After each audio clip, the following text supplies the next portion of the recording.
Hello guys, welcome to my channel. So today's problem statement is finding the sub-array which is having the maximum sum in an array. Okay. So हमें करना क्या है कि हमें एक ऐसा सब array ढूंढना है जिसका जो सम हो वो मैक्सिमम हो और उस मैक्सिमम सम को हमें रिटर्न करना है.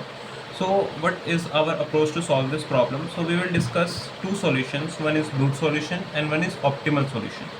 So brute solution is a solution which is like the most common and the basic solution which comes up in our mind. So what is our aim? You have to find an sub array which is having the maximum sum, right? So you have to find an sub array, but we don't know which sub array has the maximum sum. So what we can do is we can go and find each sub array. Like this is an array, and what is a sub array? Sub array is some part of an that array. So if we look at -1, 2, that's a sub array. If you took 2 minus 2 comma minus 3, that is also a sub array. If you took -1, 2 and -3, that is also a sub array. So this is a sub array or a part of this array. So our brute force approach is you will go and find all the sub arrays of this particular array. So you have all the sub arrays listed over here. Then you can find the sum of each sub array and you can update the maximum variable after hitting a condition. So what we're gonna do is we will suppose the sum of this, the answer of this particular problem will be a maximum sum which will be supposed like some minimum value.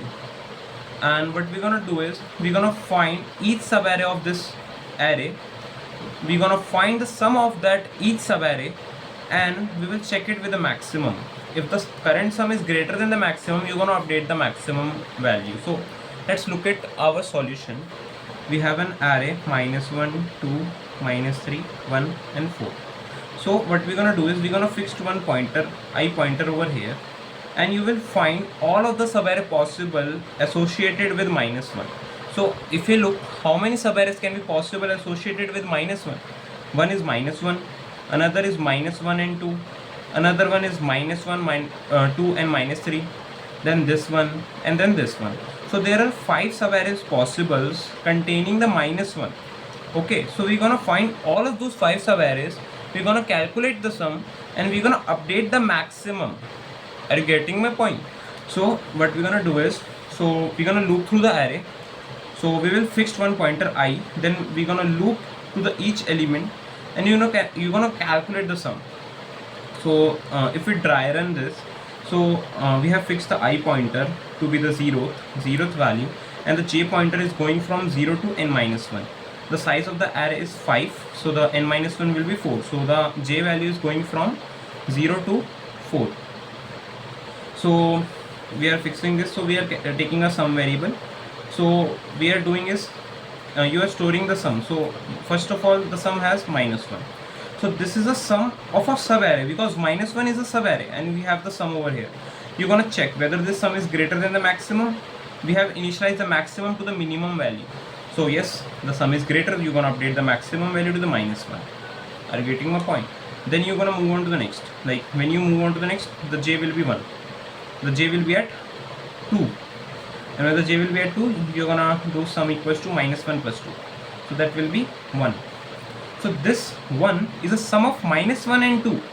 This sub array, whether the sum is greater than the max was -1. So yeah, 1 is greater than the -1. You're gonna update the maximum value to the 1. You got the 1. Then you go ahead with -1, 2 and -3. You're gonna add the -3 over here and then check again. So this is our thought process and the dry run for this particular brute force solution. Let's quickly look at the pseudocode of this particular solution.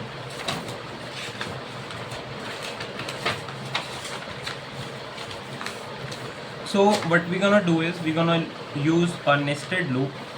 So first of all, let's write the pseudocode for the brute solution. So you're gonna having an outer for loop in which the I goes from 0 to n-1.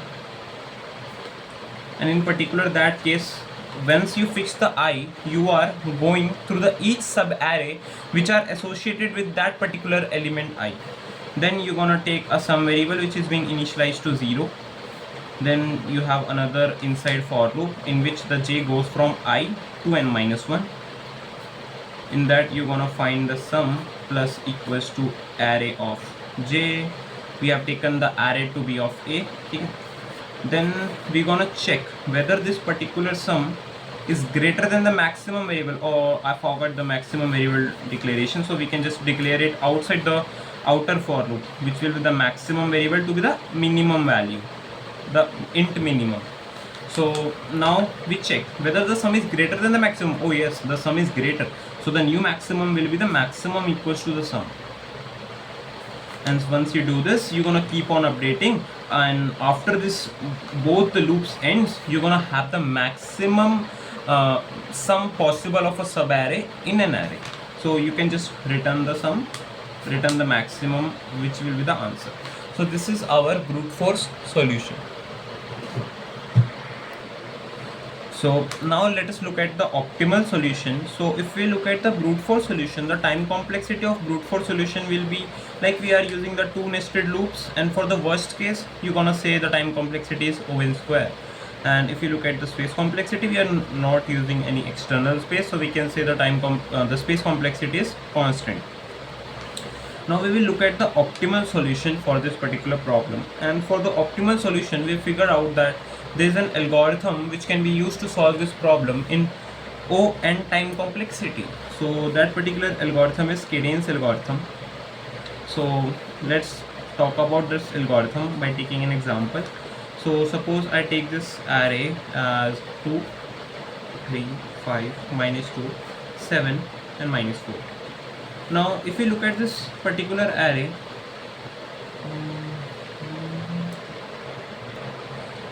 I'm sorry guys, I'm gonna take another example which will be, I guess, which I consider like it will be better for explaining this algorithm. So I have taken an array minus 2, minus 3, 4, minus 1, minus 2 and 1, 5 and minus 3. So like what's our intuition is, we know that the brute force solution has a time complexity of O(n) square. So our aim is to reduce this time complexity in somewhere about O(n). So what we're gonna do is, we know the time complexity has to be the O(n). So we have to use only one for loop. So we're gonna do only that only. So let's see, like minus 2, minus 3, 4, minus 1, minus 2, 1, 5 and 3. Now see, what will I do is, मुझे पता है कि मुझे time complexity को reduce करना है O(n) में, तो मेरे को क्या करना है, मुझे एक ही फॉर लूप यूज़ करना है, एंड मैं एक ही फॉर लूप यूज़ करूँगा तो मुझे बस एक ही बार ट्रेड करना है एरे में, तो मैं एरे में ट्रेड करना स्टार्ट करूँगा. I will take the pointer I and I will fix it at -2, and I'm gonna do is, I'm gonna take a sum variable, I'm gonna store the sum in it. So the sum will be you're having -2. Now see, if I take, what's our aim is? Our aim is to find the maximum sum of a subarray. So what is maximum? Will you take -1, -2? Like if you take this -2 ahead in the sum, it will only decrease the maximum sum, na? This is a negative value. You don't want to take this. So what will you do is, you say it is -2. I'm not gonna take it. I will initialize the sum to the 0. But before initializing, I will check it whether this particular sum is greater than the maximum variable, and I have initialized the maximum variable to the minimum value as in the before solution. So what we're gonna do is, yes, the sum is -2, right? The sum is -2. It is greater than the minimum value. The maximum will be the -2. Okay, so we updated that, and we know that we don't want to take this -2 further ahead, so we have initialized the sum to the 0, and we move on to the next iteration. So in the next iteration we have -3. So you will do sum equals to -3, and you will compare the sum variable with the previous maximum, which is -2. So is -3 greater than the -2? No, -3 is smaller than the -2. So you will not update the maximum value. So you will not update it. You will, and of course this is also a negative value, so you don't want to take it further, so you will do sum equals to 0. Then you're gonna change the pointer to the 4 value, and you will do sum equals to 4. Now in the sum we are having the 4, and which is a positive value, so we will take this, and now what we'll do is, we're gonna update the sum. So we will compare this current sum with the maximum value, Is 4 greater than the minus 2? Yes, it is. So we're gonna update the maximum to the 4. Okay. Now move the pointer, move the pointer. The pointer is at minus 1. You're gonna do sum equals to 4 minus 1, which will be 3. So still 3 is okay. We're gonna take it further, right? It's not gonna decrease our sum unless the negative variables, unlike the negative variables. So you will compare it whether 3 is greater than 4. No, it's not. So you're not updating the maximum value. So now let's move on to the next iteration.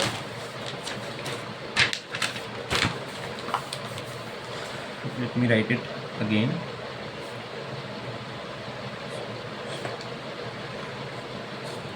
The sum is having 3 and the maximum value is 4, and we are over here, so we will move the pointer now over here. We have minus 2, the sum equals to 3 minus 2, which will be 1. Is 1 greater than the 4? It's not. So we will move on to the next iteration. Next iteration is 1, so the sum is equals to the 1 plus 1, which will be 2. 2 is greater than 4? It's not. You're gonna move the pointer. The pointer is over here on 5. You're gonna do sum equals to 2 plus 5, which will be 7. Is 7 greater than the 4? Yes, it is.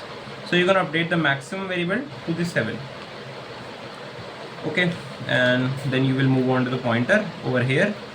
The pointer has minus 3 value, so you're gonna do sum equals to 7 minus 3, which will be 4.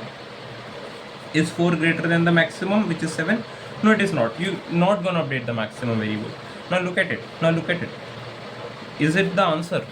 Is 7 the answer? Yes, it is. So you have figured out the answer to be 7 by Kadane's algorithm. So this thing is known as Kadane's algorithm. So if I just look at the array, minus 2, minus 3, 4, minus 1, minus 2, 1, 5, and minus 3. If you like randomly look at this array, and if someone asks you what will be the maximum sum of this sub array in an array, you will quickly, like, if you don't think much, you will gonna answer that to be 6, because other elements are negative. Like obviously, like initially, if you don't know Kadane's algorithm, if you don't closely look at, you're gonna say the 6 is my answer. But carefully look at it. What we're gonna do is just take this part. Calculate it. We have 4. We have minus 1. That added to 3. Then we have minus 2. That adds up to 1. So, but this part is actually adding up 1 over in this answer. So we cannot neglect this. So the answer is, this part is the sub array which is having the maximum sum of 7. So that's why we will take sum and calculate it. If it's less than 0, which is negative, we're gonna stop over there. We're gonna initialize the sum to be 0, and that will be the next sub array possible. Okay, are you getting my point? If you want any analogy to the real world, would be like, do you want to keep the negative peoples in your life? No, you don't want to keep them, na. So if अगर negativity तुम्हारी life में आती है तो तुम उसको छोड़ोगे, तुम आगे बढ़ोगे. So similarly, you don't want to consider the sum which is negative, because it will only decrease the further maximum sum. So you're gonna just leave that particular sum. You're gonna leave that particular sum and move on to and initialize the sum to be 0, and you move the pointer to the next element. So that particular next element will be the first element of that particular subarray. Are you getting my point? So this is our dry run for this particular solution. Now let's just write the pseudocode. So what will be our pseudocode? First of all, we're gonna take a maximum variable which will be initialized to the minimum value. Then we're gonna have a for loop in which the I goes from 0 to n minus 1, and in this particular for loop you're gonna have the sum variable which is being initialized to 0. No, oh sorry, the sum variable does not have to be initialized to 0. We will declare the sum variable outside only. Then what we'll do is we will calculate the sum. We have calculated the sum. You're gonna compare the sum variable with the maximum variable. If the sum variable is greater than the maximum variable, you're going to update the maximum variable to the current sum. and you gonna check if the sum is less than the 0, you don't wanna take it, so you will just initialize the sum to be 0, and this will be our pseudocode. You can write it in your own language, whether Java, C++ or Python, and you will be good to go.